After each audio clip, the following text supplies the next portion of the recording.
Hi, guys. Welcome back to another episode of Señoritas with Cristo. This is episode 13, and we are finally finishing up the book of Genesis. I know that it took so long. It took four episodes, like today's the last episode, episode four. And it took us so long because this book has 50 chapters. And remember that I am not just reading it, I am studying it. So it took me weeks to complete it, but I am so glad to finally be done. It's actually bittersweet because I learned so much, but it's time to give it up and move on to the next, which is the book of Exodus. As for now, this episode may take a little bit longer because we are going to dive into chapter 36 all the way to chapter 50. Keep in mind that this is just a summary of the chapters that I've been reading. You still have to read on your own and study it on your own. So let's rewind, guys, before we dive in. Remember, Jacob and Esau are brothers. Esau is the oldest, and as the oldest back then, those days, you were supposed to keep the inheritance. However, Jacob and his mom bamboozled the dad because he was so old, and while Esau went out and hunt, Jacob dressed up like Esau, went to his father's bed, and he was like, "Hey, I'm Esau, give me my blessing." He was like, "Oh." And the dad was like, "Okay, I'll give you the blessing," which was not supposed to happen. And we know that Esau was not too happy about this. Fast forward, Jacob has 12, well, actually 13 kids, but they're 12 boys. And these are the 12 tribes of Israel. So later on, Jacob gets renamed by Yahweh or God, and his new name is Israel. So this is very important because it has a lot to do with the genealogy of Jesus. Jacob had two wives, which were sisters, Leah and Rachel. But Jacob loved Rachel. So Leah, God was blessing her with children because she was not wanted by Jacob. So she had a total of 7 kids, and Rachel only had 2 kids, Joseph and Benjamin. And then they both offered their servants to Jacob later, which the servants later on become his concubines, and they both have 2 kids each. So that adds up to the 12 tribes of Israel. There was one daughter, her name is Dinah, but we're not too focused on her. We already talked about her the last episode.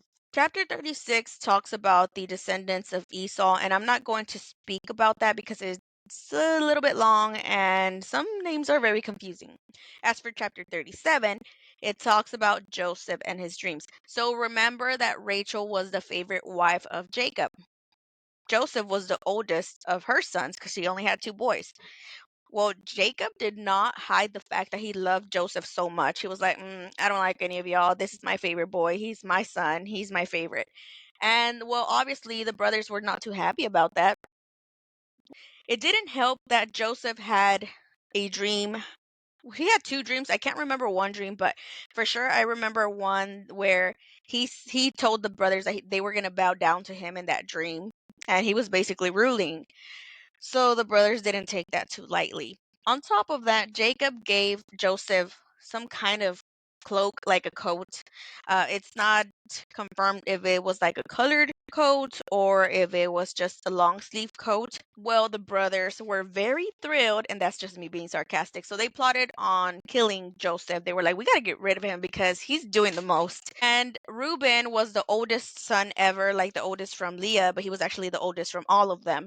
He was like, no, how are y'all going to do that? Don't do that. Now, keep in mind, they were far away from Jacob because they used to work in the fields somewhere. They used to be doing stuff. So Jacob would tell Joseph, hey, go check up on your brothers. And this one day, he ended up checking up on the brothers, but the brothers were already plotting to kill Joseph. Reuben was like, nope, don't do that because that's not going to end well. So then Reuben went off to do something else. I don't know what he was doing, but the brothers were all like, okay, since we can't kill him, let's go ahead and sell him as a slave because there were some people coming. I don't know if they were the Moabites or, let me see, Midianites or Ishmaelites. Well, they came by and the brothers were like, here, take him, give us some money. And I think they gave him 20 silver coins, 20 shekels. So then they took Joseph to Egypt and he was a slave. Because God was always on Joseph's side, he was still blessed. Now, chapter 38, it briefly stops talking about Joseph and it starts talking about Judah and Tamar. Judah is Leah's son. This story is a little bit crazy, so just bear with me. So Judah had three boys. It was Onan, and Shelah. Excuse my pronunciations, I do not speak Hebrew. Well, first, was with Er. I don't know how to pronounce it, but I'm gonna call him Air because sounds funny. So married Tamar, but he was doing some mischievous things. It doesn't say exactly what he was doing, but he was doing wicked things. So he died. And well, Tamar was like, what do I do next? Because of the laws back then, when your spouse would die, you needed to have kids within the family. So then, if that person had a brother, you would go and marry the brother. This is what happened here. So then the next brother was Onan.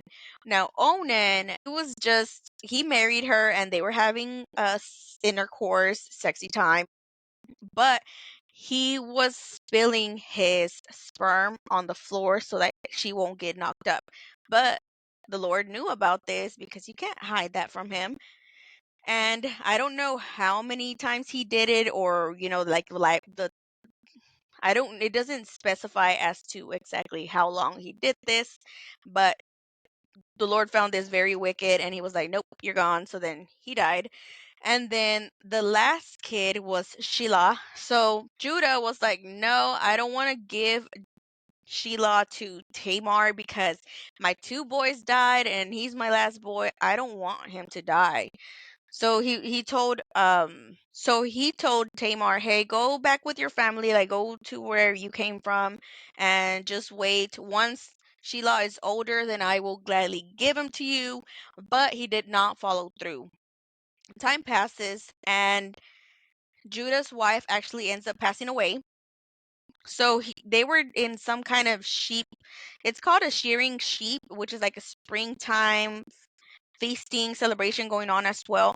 So he went there, and Tamar knew that Judah was coming. Remember, the 12 tribes of Israel are Jacob or Israel sons, so they were very well off because of the blessing of God's blessing to them, and it starts with the promise of Abraham all the way from the beginning. So Tamar finds out that Judah is coming and she veils herself, like she covers herself, and she sits in the front and acts like a prostitute.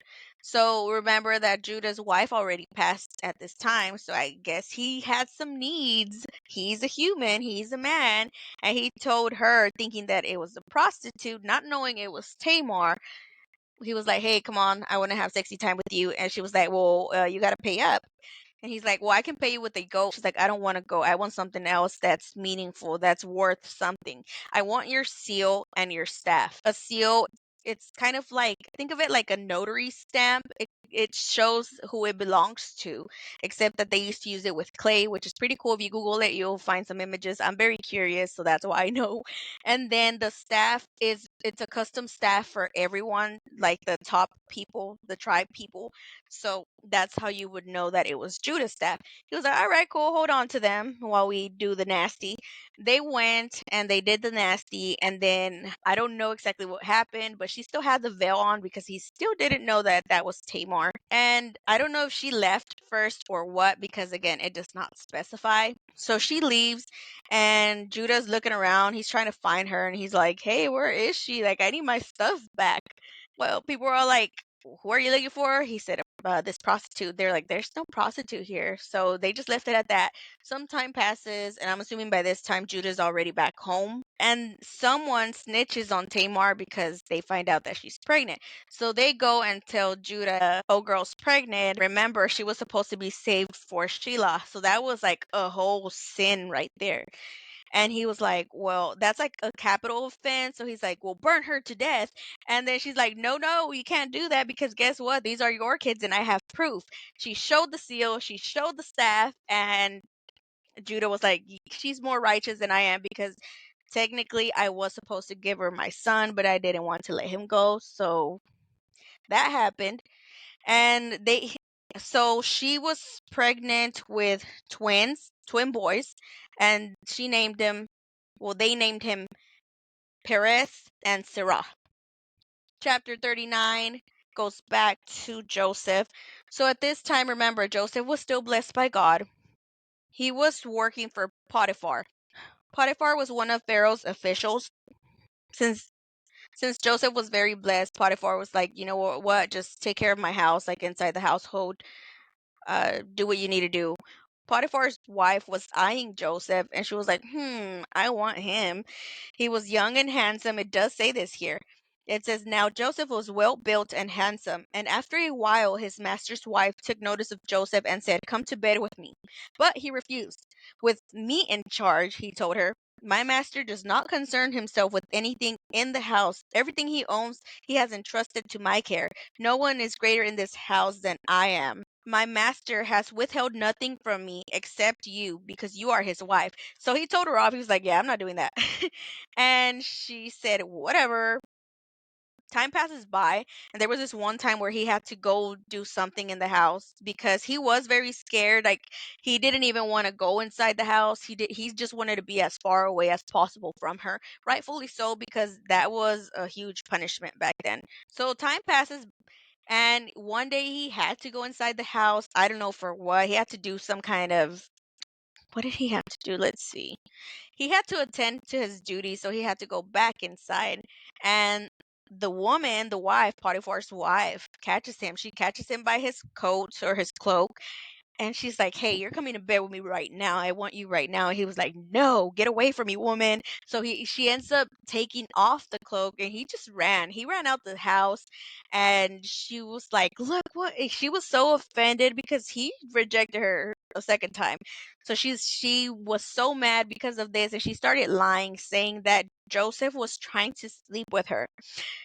She went and told her husband, and her husband was in a pickle because he really loved Joseph. So he was like, do I believe my wife or do I believe Joseph? Long story short, Joseph ends up in prison because she lied on him. While he was in prison, this talks about while he was in prison, this is chapter 40 by the way. He was in there with two men, the cupbearer and the baker. They worked for Pharaoh. Pharaoh was throwing like a little fit, so he threw them in prison.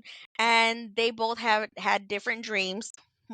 Joseph was able to interpret those dreams, and the dreams said something along the lines of them being released from prison, and it did came true. So Joseph was like, "Hey, can you put in a good word for me to your boss Pharaoh and tell him that I did all these good things for you?" One of them was like, "Yes, I got you," and he did. He did tell Pharaoh that he Joseph interpreted the dream. As for the other one, he forgot about him. So 2 years passed by. Joseph is still in prison, and Pharaoh had dreams. No one could interpret them. He hired magicians. Like he was like, "I need y'all to tell me what these dreams mean because I don't know what they mean." No one could do it. And then the one that forgot to tell Pharaoh about Joseph 2 years ago, he finally remembered. He's like, "Hey, I actually know somebody, and he's in prison." So they went and they got Joseph out of prison.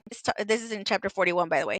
And Joseph starts interpreting the dreams. Because of this, Pharaoh's like, you know what? I'm going to take care of you because you interpreted my dreams and they are coming true. The dreams were that there were going to be 7 years of wealth, of agriculture, of wheat, I think it was grain. They were just going to be very, very blessed with food, but then the following 7 years, they were not going to have anything. It was going to be 7 years of famine. This gave them the upper hand to stock up on food, and because they knew what was going on, the whole place of Egypt had to go to Pharaoh and Joseph so that they can get food. Remember that Pharaoh was taking care of Joseph, so he was like, "Hey, you're in charge of Egypt. This is your section. Do what you need to do." So Joseph had the grain, and the Egyptians were coming down, and he was selling the grain that they stocked up within 7 years.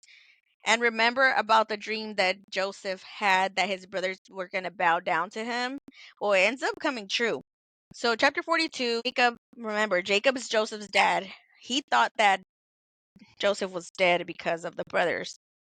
They lied about that too. So he told his sons, "Hey, I need y'all to go get some food in Egypt because we don't have anything to eat.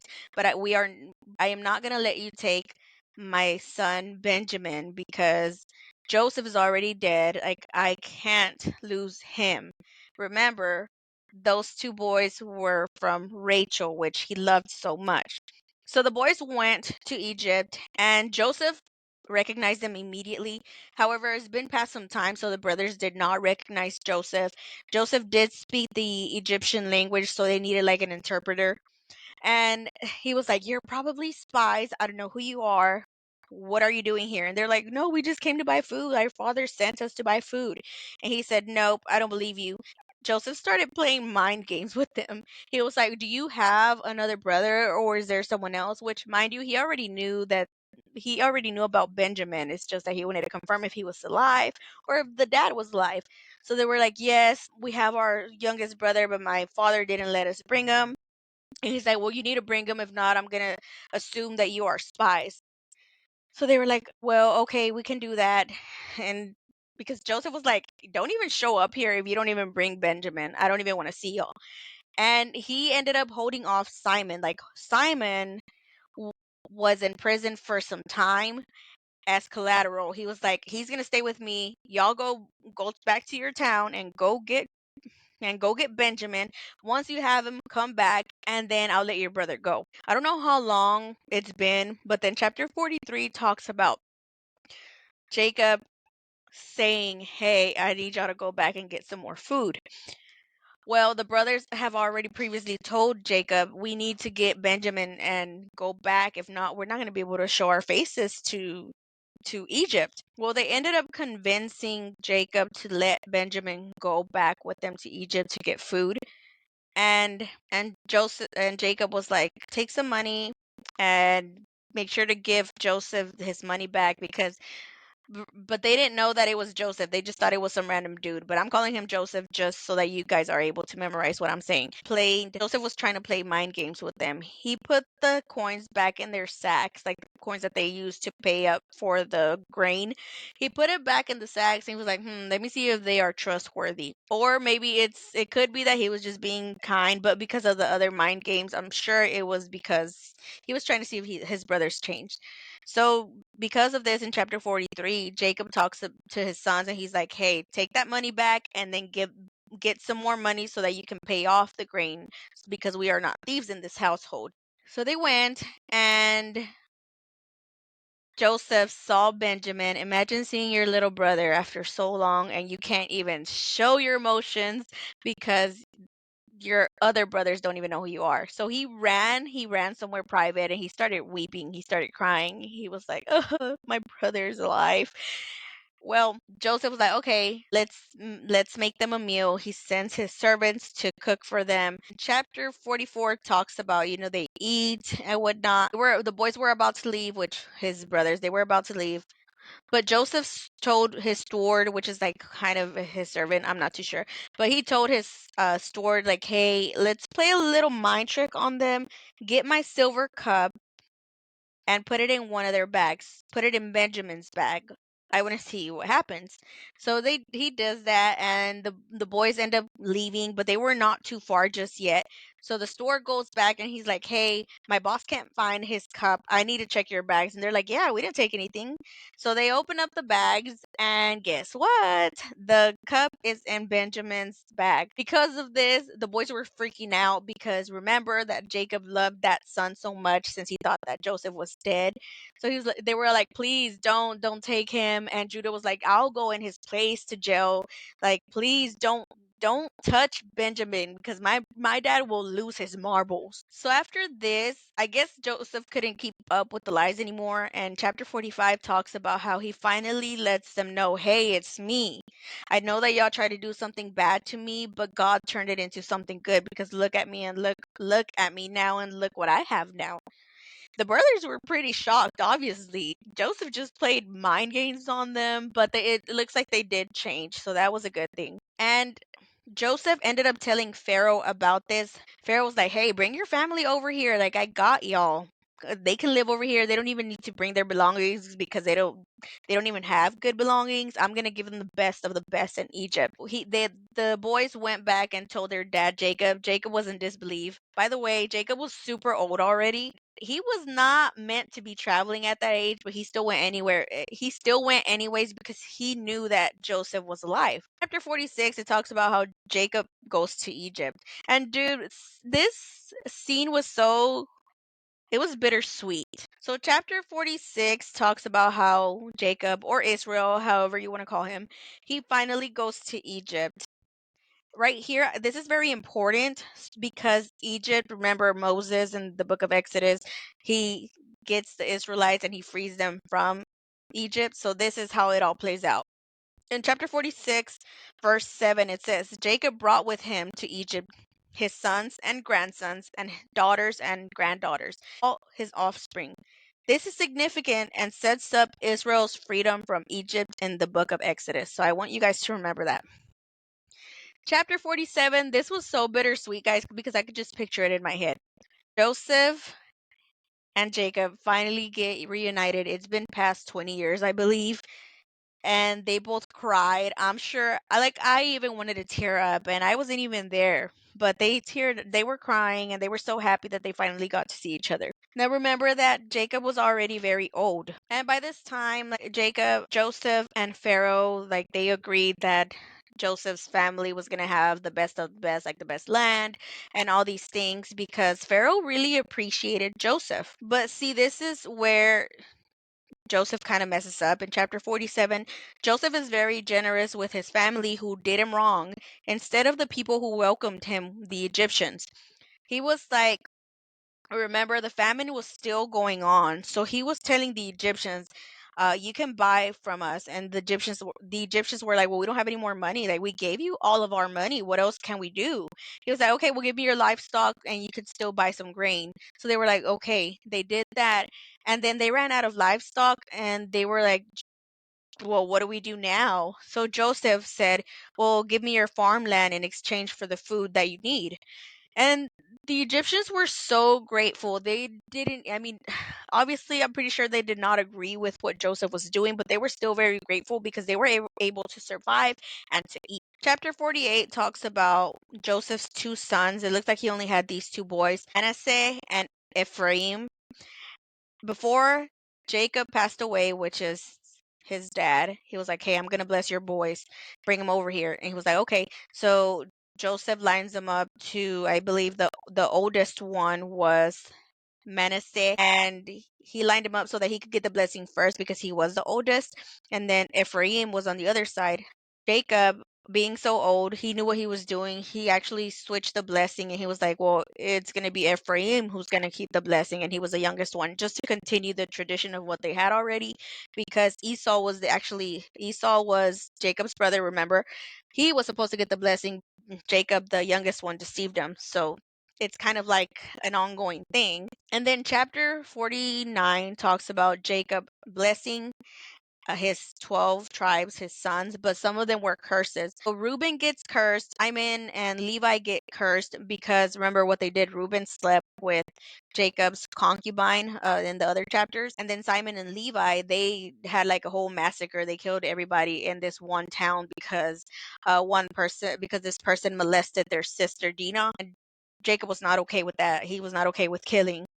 So then Judah, remember, Lion of Judah, this is where this comes in. So Judah gets blessed. He took the place of the oldest brother because he was the one that was good. It says right here, Judah, your brothers will praise you. Your hand will be on the neck of your enemies. Your father's son will bow down to you. You are a lion's cub, Judah. You return from the prey, my son. And he starts blessing him this, and I thought about the lion's cub. Jesus is the lion and he is the cub because remember in the Old Testament, way before Jesus came, they were already prepping the way for Jesus, the Messiah. God already knew that he was going to bring him because people kept sinning and Jesus was going to atone the sins for humans. And finally, chapter 50, it talks about the death of Jacob. So this is very interesting to me because he was embalmed, which means that he was mummified. And I want to know if his body was ever found. But this is where I'm at. And then Joseph finally passes away. So the next episode will be about the book of Exodus. Take care, guys, and God bless.